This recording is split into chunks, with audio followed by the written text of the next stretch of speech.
Previous questions. പാർലമെന്റിന്റെ സംയുക്ത സമ്മേളനത്തിൽ അധ്യക്ഷത വഹിക്കുന്നത് ആര്? ലോകസഭാ സ്പീക്കർ. ദേശീയ തലത്തിൽ അഴിമതി തടയുന്നതിന് വേണ്ടി രൂപീകരിക്കപ്പെട്ടിരിക്കുന്ന സ്ഥാപനം ലോക്പാൽ.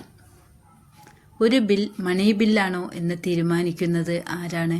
ലോകസഭാ സ്പീക്കർ. ഇന്ത്യൻ ഭരണഘടനയുടെ 3-ാം ഭാഗത്തിൽ പ്രതിപാദിച്ചിരിക്കുന്നത് മൗലികാവകാശങ്ങൾ. സർദാർ വല്ലഭായ് പട്ടേലിന്റെ സഹായിയായി സ്റ്റേറ്റ് ഡിപ്പാർട്ട്മെന്റ് സെക്രട്ടറിയായി നിയമിതനായ മലയാളി VP മേനോൻ. ഇന്ത്യയിൽ മനുഷ്യാവകാശ സംരക്ഷണ നിയമം നിലവിൽ വന്ന വർഷം 1993. നീതി ആയോഗിന്റെ ചെയർമാൻ പ്രധാനമന്ത്രി.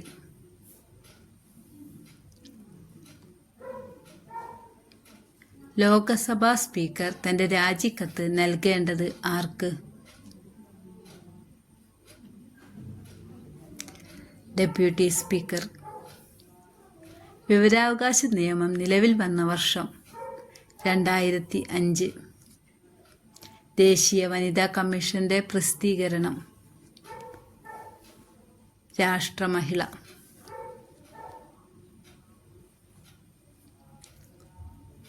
ഒരു ഗ്രാമത്തിന്റെ വികസന പദ്ധതികൾ തയ്യാറാക്കുന്നത് എവിടെ? ഗ്രാമസഭ. ഇന്ത്യൻ സംസ്ഥാനങ്ങളിൽ ഗവർണറായി നിയമിക്കപ്പെടുന്നതിനുള്ള കുറഞ്ഞ പ്രായപരിധി എത്ര? 35. ഇന്ത്യയിൽ സ്ത്രീകൾക്ക് വോട്ടവകാശം കിട്ടിയ വർഷം 1947. ഇന്ത്യയിൽ വിദ്യാഭ്യാസ അവകാശ നിയമം നിലവിൽ വന്ന വർഷം 2010.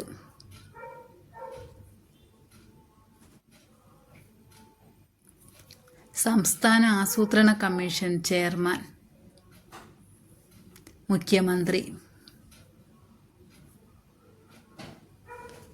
താഷ്കന്റ് പ്രഖ്യാപനത്തിൽ ഒപ്പുവെച്ച ഇന്ത്യൻ പ്രധാനമന്ത്രി ലാൽ ബഹദൂർ ശാസ്ത്രി. ഇന്ത്യൻ ഭരണഘടനയുടെ ഏത് ആർട്ടിക്കിൾ പ്രകാരമാണ് തൊട്ടുകൂടായ്മ ഇല്ലാതാക്കിയിരിക്കുന്നത്?